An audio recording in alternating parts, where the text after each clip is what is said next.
What if everything you've been taught about attraction was wrong?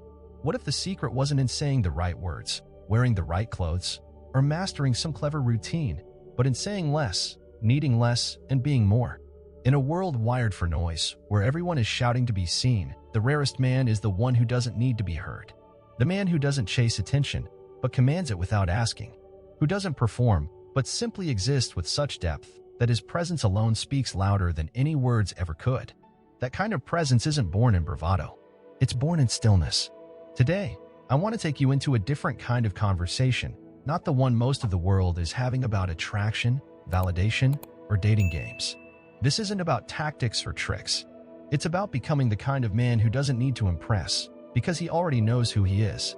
This is about the magnetic power of restraint, the strength of subtlety. The ancient wisdom of the Stoics, men like Marcus Aurelius and Epictetus, who taught us that what makes a man desirable isn't how loudly he speaks, but how deeply he lives. And here's what we often forget. Desire isn't about flash. It's about frequency. Women feel the unspoken.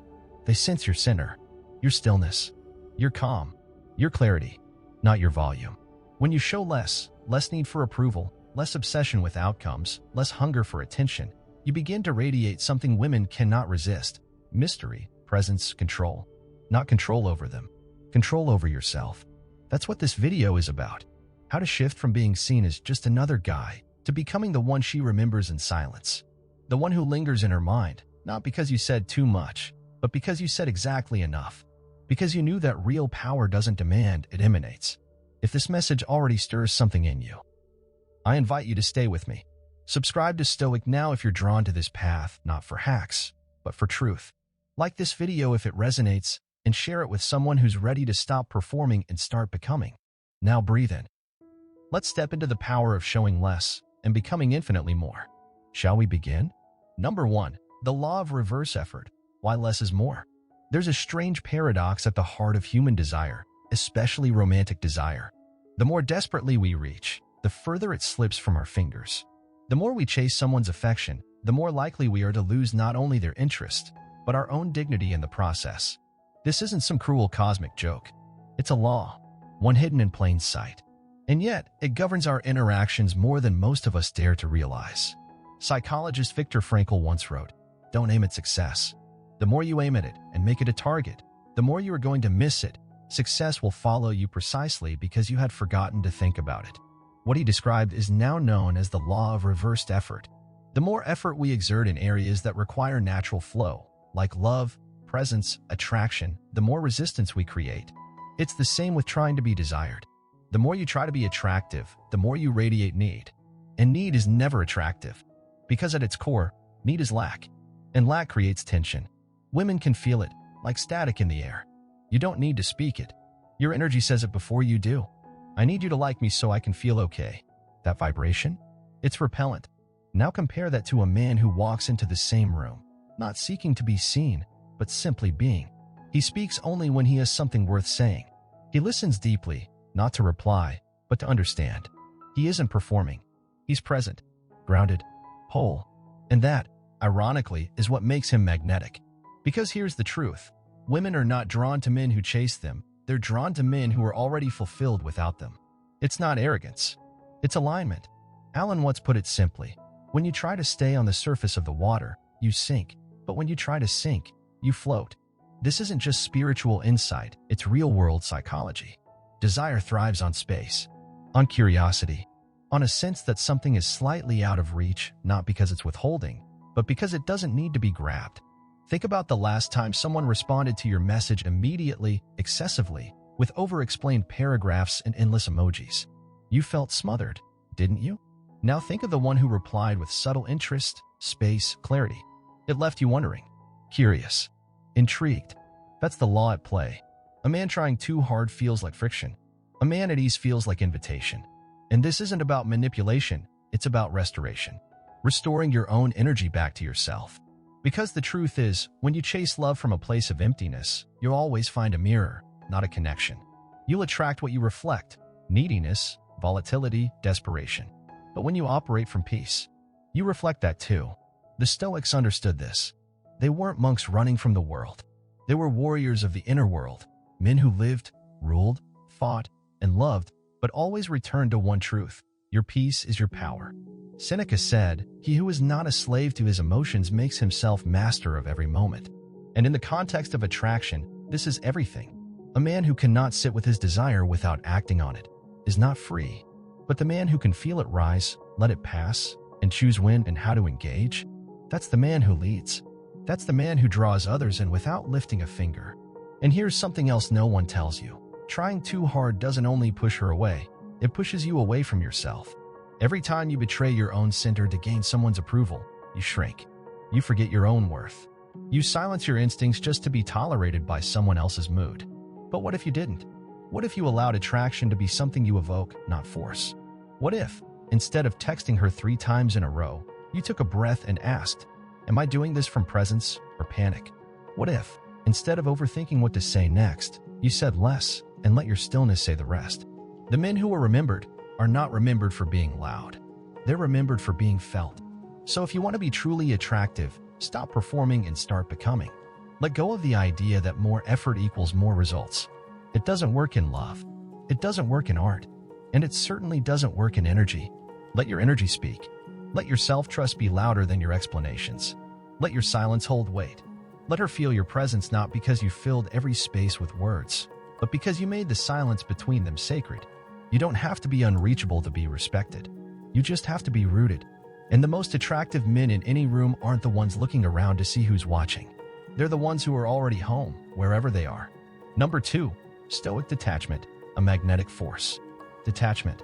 The word alone scares most people. It sounds cold, empty, as if you're shutting the door on the world and locking it behind you. But in the Stoic tradition, detachment is not about escape, it's about liberation. It's not about closing your heart. It's about opening your hands, letting go of what you cannot control, so you can finally grasp what's been waiting within you all along. When it comes to attraction, this idea holds immense power. In a society that romanticizes obsession and glorifies emotional chaos, being the calm in the storm is rare. It's magnetic, because emotional detachment, when rooted in inner stability, not indifference, is one of the most irresistible traits a man can possess. It signals something deeper than charm. It whispers of a man who has done the work, a man who cannot be swayed by momentary flattery or shaken by sudden rejection, a man who, as Epictetus said, seeks progress, not perfection, and seeks it from within, not from without. Let's be clear. Detachment doesn't mean you don't care. It means you care deeply, but wisely. You choose to care without clinging. You give your energy without handing over your power. And that distinction makes all the difference. Imagine a man who is entirely consumed by how she feels about him. Every smile is analyzed. Every text delay is a panic. Every bit of silence is a storm inside his mind. His peace, his identity, his self-worth, all of it hangs on her reactions. That is not love. That is self-abandonment. And it shows. Now imagine the opposite. A man who loves freely, but not recklessly. Who can appreciate beauty, intimacy, connection, but who never forgets that his foundation is built on something deeper than validation. A man who knows, I may want her, but I do not need her to feel complete. That is Stoic detachment. And it is powerful. Because the truth is, most women don't want a man who disappears into their orbit. They want a man who holds his own center, no matter who enters the room. They want to feel your strength, not your need. Your presence, not your pursuit. They want to meet your fire, but they don't want to be the only thing keeping it lit. Marcus Aurelius wrote in his Meditations, if you are distressed by anything external, the pain is not due to the thing itself, but to your estimate of it. And this you have the power to revoke at any moment. What if we applied this not only to loss and anger, but to attraction? What if we realized that no woman's response, attention, or affection should ever dictate our peace? That's what Stoic detachment offers, not a removal from life, but a deeper return to it. You no longer live in reaction. You live in alignment. And alignment is quietly seductive. Women sense this even if they can't explain it. When you are unattached to outcome, but fully rooted in presence, you create a kind of tension that's different from pressure. It's clean. It's grounded. It's an invitation, not a demand. And that space allows her to choose you, not feel chased by you. Because here's a secret that many never learn. The moment she senses that you've placed your entire sense of worth on her decision, something dies. Not because she's cruel, but because attraction doesn't thrive under emotional pressure. It thrives in freedom, in mystery, in energy that says, I want you, but but I don't need you to validate who I am. That's why detachment isn't passive, it's intentional. It's what keeps your desire pure. It keeps your energy powerful, clean, undiluted by desperation. You show up from a place of abundance, not scarcity. And that changes everything. It's the difference between a flame flickering in the wind and a fire that burns steady, unshaken by external gusts. The flame still gives warmth. It still offers light, but it's not at the mercy of every breeze. So how do you live this? How do you cultivate the kind of detachment that commands respect without building walls? You begin by returning to your breath when emotion rises. You remember that her response is not a measure of your value. You remind yourself, again and again, that your worth was never supposed to be outsourced. You stop checking your phone in desperation. You stop building fantasies on half-answered messages. You stop offering yourself as a sacrifice on the altar of someone else's mood. And instead, you stand. Still, rooted, clear. You listen to her, yes. You honor her energy, absolutely. But you never shrink yourself to stay in her orbit. You never trade your truth for her temporary attention. You never chase so hard that you lose the man you were before you met her. This kind of presence is rare. It's what draws women in without a word. Because it's not loud. It's not polished. It's real, unapologetic, whole. So when you feel the urge to prove yourself, to explain your feelings before they're ripe, to cling to something that's slipping, pause.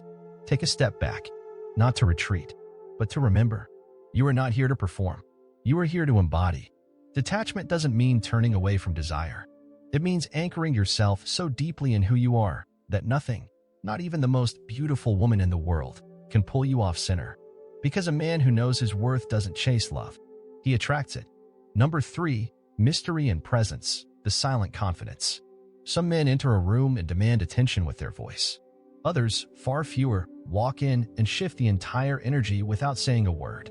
Not because they're flashy, not because they're trying, but because they're carrying something most can't name, and even fewer can ignore. That thing is presence. And when presence is married with mystery, it becomes a quiet force of nature. In a world obsessed with oversharing, being mysterious isn't about playing games. It's about protecting the sacred parts of yourself. The parts not everyone deserves to see. It's about knowing the difference between vulnerability and emotional exhibitionism. And that difference is what creates intrigue, tension, and attraction that doesn't burn out like a matchstick, but simmers like an ember. Mystery is not withholding. It's discerning. Because here's what most men don't realize. The moment you try to explain yourself too quickly, too fully, you kill the curiosity that makes her want to know you. And that curiosity is the seed of desire. When a man explains every emotion, every past wound, every move he plans to make, he unknowingly strips himself of the very depth that could have made him unforgettable. Marcus Aurelius once wrote, "The soul becomes dyed with the color of its thoughts." A man who thinks deeply, who contemplates before he speaks, who chooses his words as carefully as a sculptor chisels marble, that man doesn't need to boast. His stillness says everything. His silence invites the world to lean in. And that's the essence of silent confidence. It doesn't chase validation. It invites exploration. Because let's be honest, what stays with you longer? The man who spills his entire story in an hour? Or the one who reveals himself slowly, like a novel you can't stop reading? The latter is not just more attractive. He's more real. Because he's not broadcasting for attention. He's conserving it for connection. You see, real confidence doesn't need to dominate the room. It doesn't shout over others. It simply occupies space without asking permission. It listens more than it speaks. It observes without judgment. It's the kind of energy that makes her wonder, who is he really? And why does it feel like I've met him before? And here's the secret. It's not just about what you say or don't say. It's about how you are. The way you hold your eye contact without needing to fill the silence. The way you stand, not with arrogance, but with certainty. The way you breathe slowly, deeply, as if your lungs are not just taking in oxygen, but presence itself. Women notice these things, not consciously, but instinctively, emotionally. They feel them. And when a man is rooted in his own presence, when he doesn't try to prove, impress, or perform, he becomes an anchor in a sea of performance. He becomes a mirror, not a mask. I once knew a man, we'll call him Elijah. He wasn't the loudest in the group. In fact, most people barely noticed him at first. But when he spoke, people listened. Not because he demanded it, but because his words carried weight. He asked questions no one else thought to ask. He noticed the things others missed. And when he locked eyes with someone, it felt as though he was seeing something deeper than just your face.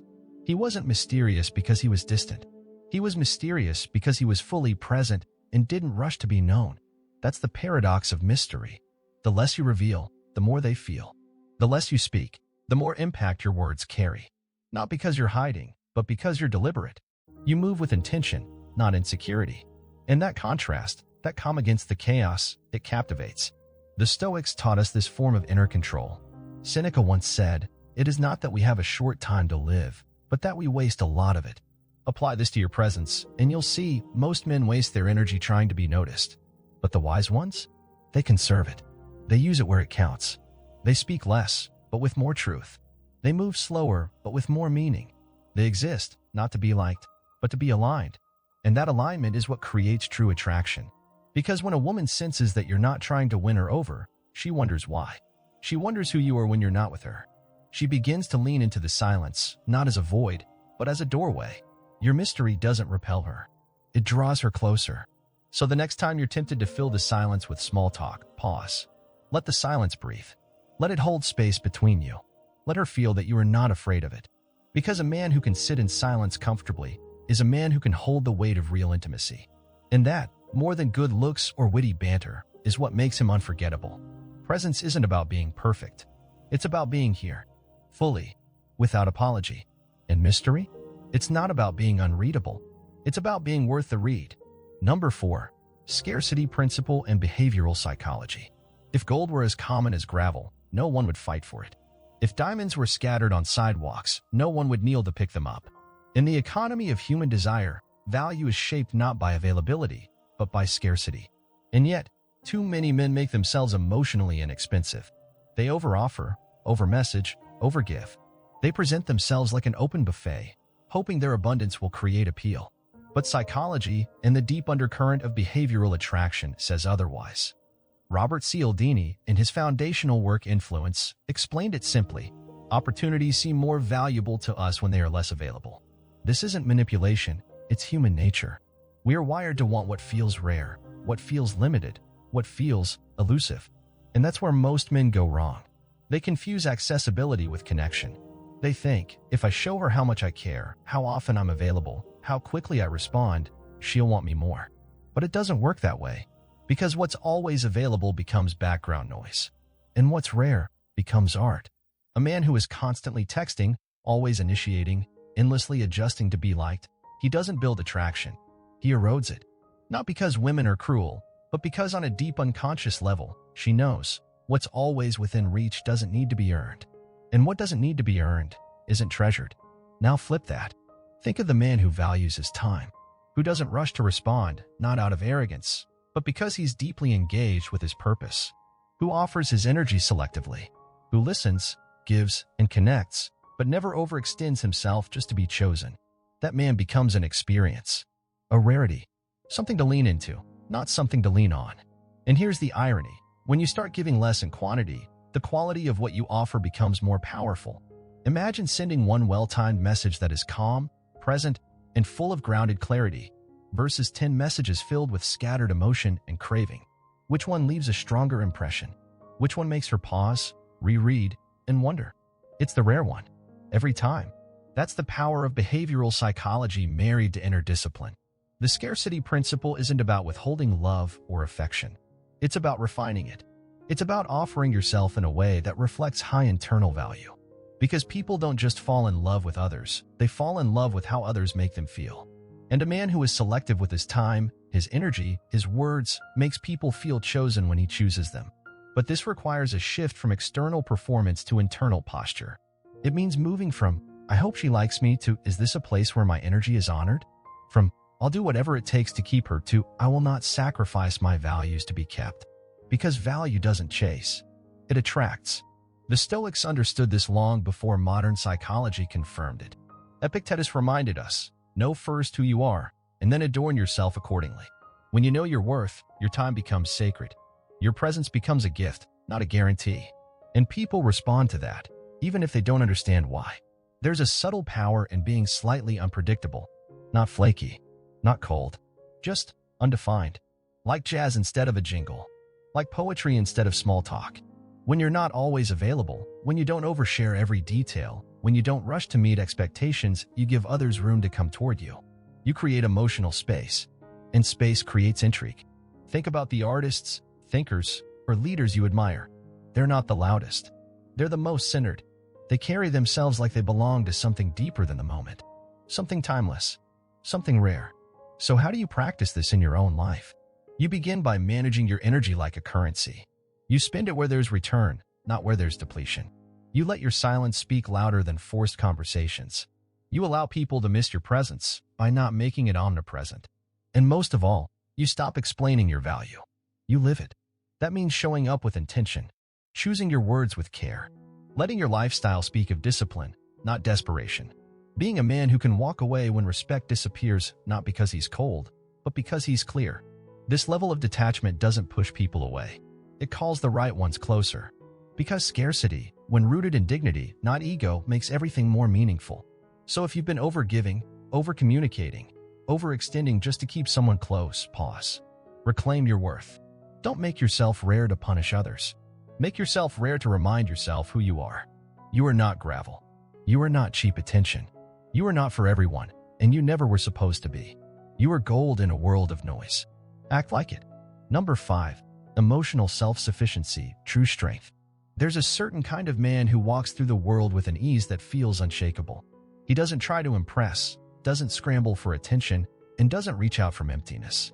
There's something in his silence that speaks louder than 100 declarations of love. Something in his stillness that makes others lean in. What is it? It's emotional self-sufficiency. And in a world built on emotional outsourcing, where people seek approval through likes, validation through text replies, and worthiness through external attention, this kind of self-contained presence feels like gravity. It's rare. It's powerful. It's deeply attractive. You see, when you are emotionally self-sufficient, you become immune to the emotional chaos that drives most people. You no longer react, you respond. You no longer chase, you choose. You no longer beg, you embody. Seneca once wrote, "As long as you need something from another, you are their slave." This might sound harsh, but it's liberating. Because true freedom begins when you no longer require someone else's affection to feel whole. Now let's be honest, this doesn't mean you don't desire connection. You're human. Of course you do. You're wired for intimacy, for bonding, for love. But emotional self-sufficiency isn't the absence of desire, it's the absence of dependency. You can want her. Deeply, passionately, intentionally. But you do not collapse when she leaves. You don't unravel when she pulls back. You don't forget who you are when someone else forgets how to value you. That's the core difference. Most men confuse attention for affection, and affection for identity. So when she's warm, he feels alive. When she's distant, he feels invisible. His mood swings with her tone. His confidence fluctuates with her schedule. His sense of masculinity rides shotgun to her approval. That's not attraction. That's addiction. Emotional self-sufficiency is the antidote. It's what happens when you ground your worth in something no one can give or take away. When your mornings begin not with checking your phone for a reply, but with checking your mind for alignment. When your sense of "am I enough?" isn't answered by someone else's affection, but by your own integrity. Think about this. If someone can change your entire day by not responding to a text, you're not in love, you're in bondage. And that bond isn't created by them. It's created by the version of yourself that believes you must be chosen to matter. But here's the truth, forged in ancient Stoic fire. Your value doesn't rise or fall based on anyone else's recognition of it. It just is. Marcus Aurelius reminded himself often, it is not external things that disturb us, but our judgments about them. The woman pulling away isn't the pain. It's your meaning of it. Your belief that it means rejection, abandonment, unworthiness. But what if her distance was neutral? What if it simply revealed where your work lies? That's the power of emotional sovereignty. You don't interpret everything as a personal failure. You interpret it as feedback, as information, as an opportunity to return again and again to your own center. And here's what's truly beautiful. When you no longer depend on her attention to feel worthy, she often feels even more drawn to you. Because women are not attracted to need. They're attracted to presence. Presence that doesn't bend with the wind. That doesn't crumble under pressure. That doesn't shift based on how the day unfolds. Presence that remains. And that kind of presence only comes from one place, emotional wholeness. The kind you build in solitude, in moments of self-reflection, in long walks where you ask yourself, what I believe about myself, And who taught me that? In mornings where you sit in stillness before the world demands anything from you. Emotional self-sufficiency is a daily practice. It's choosing not to argue with someone who's committed to misunderstanding you. It's choosing to walk away from situations that demand your energy, but offer no clarity. It's choosing silence over proving, peace over pleading, dignity over desperation. And every time you choose yourself, you reinforce your core. You reinforce the truth that your value is never up for negotiation. That no matter how magnetic she is, how deep the chemistry, or how strong the connection, you will not trade your emotional clarity for a momentary spark. It's not ego, it's integrity. Because a man who can stand alone with peace is never truly alone. He is accompanied by his own groundedness, his own purpose, his own inner fire. And that is irresistible. So if you've been shrinking, chasing, explaining yourself to be understood, pause. Ask, do I love her, or do I need her to love me so I can feel enough? Then ask, if she walked away today, could I still stand in my truth? If the answer is no, then your work is not with her. It's with yourself. Because the most magnetic energy a man can emit is this: I desire you, but I do not fear losing you. I have me. That is emotional sovereignty. That is true masculine strength. That is the man women remember. Number 6, mistakes to avoid. What kills attraction? Attraction isn't a switch. It's a flame. And like any flame, it can grow or it can be smothered. Not usually by dramatic acts or bold rejections, but by the small, quiet, habitual mistakes that most men never even notice they're making. And that's the tragedy. So many men lose connection not because they weren't good enough, but because they were trying too hard to prove they were. Let's be honest, neediness isn't always loud. Sometimes it whispers. It shows up in the over-apologizing, in the second-guessing, in the constant, just making sure you got my message follow-ups. And over time, these subtle actions tell her everything she needs to know: that your confidence was never real, that your attention was a form of control, that your affection came with a silent contract. Love me back. This is where many relationships wither before they ever truly bloom. A man who cannot sit with uncertainty will always act from fear. And that fear shows up in behavior that pushes her away, no matter how deeply you care. The anxious over-explaining, the late-night emotional dumping, the inability to let things breathe. All of it suffocates what might have grown if you had simply held your ground. Epictetus warned us plainly. It is impossible for a man to learn what he thinks he already knows. And many men believe they already understand attraction. They believe more equals more words, more affection, more effort. But attraction doesn't work like a math equation. It works like music. It needs rhythm, space, silence. Too much of anything, too soon, too loud, too often, drowns out the melody. And here's one of the most dangerous mistakes of all: explaining yourself too much. When you feel the need to constantly justify your emotions, your intentions, your behavior, you send one loud message: I'm not sure of myself, so I need you to tell me I'm okay. That's not leadership. That's insecurity dressed in sensitivity. And while vulnerability can be beautiful, it only works when it's anchored in strength. Because women don't just feel what you say, they feel the energy underneath it. If your calm is performative, they feel the tension underneath. If your confidence is masking a desperate need to be validated, they'll feel it in your eyes, your tone, your pacing. You don't need to be perfect.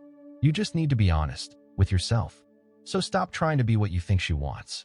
Start becoming who you actually are. Another attraction killer? Jealousy. Not the instinctual flicker we all experience. That's human. But the kind of jealousy that consumes, that needs to control, that says, if I can't have your full attention, I'll punish you with silence, or anger, or guilt. That's not love. That's fear wearing the mask of passion. And it creates a toxic emotional environment where she no longer feels free to be herself. Real attraction requires freedom, not chaos. And if she starts to associate your presence with emotional volatility instead of emotional safety, her nervous system will pull away long before her words ever do. Jealousy, over-explaining, emotional instability, they're all rooted in the same thing: a lack of self-trust. When you don't trust yourself to handle her silence, you panic. When you don't trust your value, you overcompensate.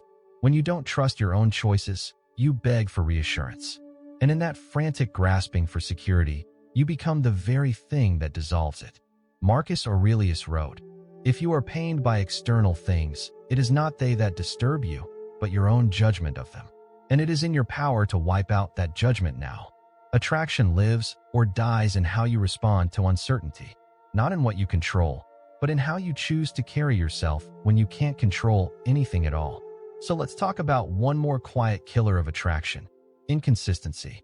Not the human kind, not the occasional delay or imperfect day, but the kind that comes from not knowing who you are. One day you're calm and grounded, the next you're frantic and overreaching. One week you're present and intentional, the next you're disappearing into insecurity. That kind of emotional whiplash doesn't just confuse her, it exhausts her. She doesn't know who's going to show up. And eventually, she stops looking forward to seeing you at all. Consistency isn't about routine.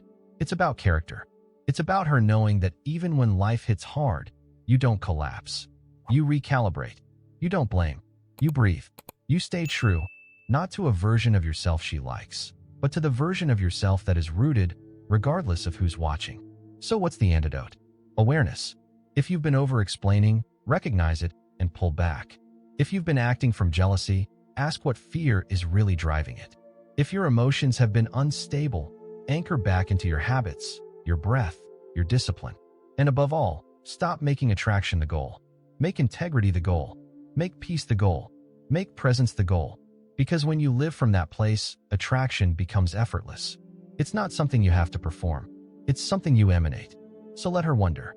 Let her lean in. Let her feel the strength of a man who doesn't chase, but who holds his ground. Not with pride, but with purpose. And remember, the most attractive man in any woman's life is not the one who always says the right thing. It's the one whose energy speaks even when he says nothing at all. You've walked through each layer of this truth, not as a collection of tricks, but as a path back to yourself. Because this video was never just about women. It was about you. About remembering the kind of man you were always meant to become. The one not forged by external validation, but by internal alignment. The one who doesn't chase presence in others, because he has found it within himself. Women feel attraction when you show less, not because you are less, but because you've stopped giving yourself away for free. Because you've begun to protect your energy like something sacred. Because you've remembered what the world has tried to make you forget. That real power doesn't explain, it simply exists. Marcus Aurelius reminded himself daily. Waste no more time arguing what a good man should be. Be one. And perhaps that is the only line you need to carry forward. Because everything we've explored, reversed effort, stoic detachment, silent confidence, emotional self-sufficiency, it all leads to one place. Being grounded, being present, being full without needing to be filled. The men who stay in a woman's heart the longest are not always the loudest. They're not the most charming or the most eloquent. They're the ones who leave a presence behind. The ones whose steadiness was felt more than their speech. The ones who didn't overwhelm, but who invited her to breathe deeper simply by being near them. That is your true magnetism. And yes, there will be moments when your old patterns return. When you want to reach out in need, over-explain, chase. It's okay. Breathe. Return. This is a practice, not a performance. You are not a machine. You are a man walking the timeless path of self-mastery, of quiet strength, of elegant restraint. That path isn't always glamorous, but it is glorious. Because every time you choose dignity over desperation, you rise. So if this message stirred something in you, let it take root. Don't just listen, live it. Let your silence speak volumes. Let your calm set the tone. Let your presence say, I'm here, not for approval, but in alignment. And if you found value here today, I invite you to join this space, Stoic Now, a community for men ready to live deeper, think clearer, and lead themselves with purpose. Click like if this message found you at the right time. Subscribe if you want more than noise. And share your story below, what you're letting go of, what you're stepping into. Because this channel isn't mine, it's ours. And until next time, walk slowly, speak deliberately, and remember, a man who needs nothing attracts everything.